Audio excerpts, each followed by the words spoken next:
Imaginez-vous, il y a 20 000 ans, l'Europe n'était pas ce continent que nous connaissons aujourd'hui. C'était une terre sauvage, mystérieuse, où régnaient des créatures extraordinaires. Laissez-moi vous parler de l'ours des cavernes, ce colosse préhistorique. Plus imposant que nos ours bruns actuels, il dominait les montagnes européennes.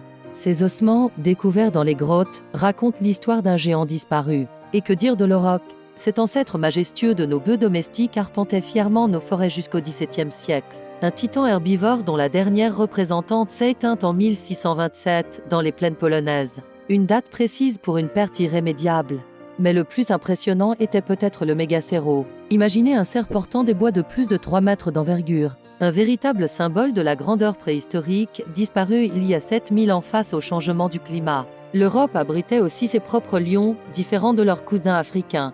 Ces prédateurs majeurs ont progressivement disparu, ne laissant que des légendes et quelques ossements pour témoigner de leur existence. Plus près de nous, l'ours brun, le lynx, le bison d'Europe. Autant d'espèces qui ont failli disparaître de nos terres. Certaines tentent aujourd'hui un retour fragile, comme le loup, mais leur survie n'est pas garantie. Ces animaux disparus ne sont pas que des curiosités du passé. Ils sont les témoins silencieux d'une époque où la nature régnait en maître, où l'équilibre entre l'homme et son environnement n'était pas encore rompu. Leur histoire nous pose une question essentielle: quel héritage voulons-nous laisser?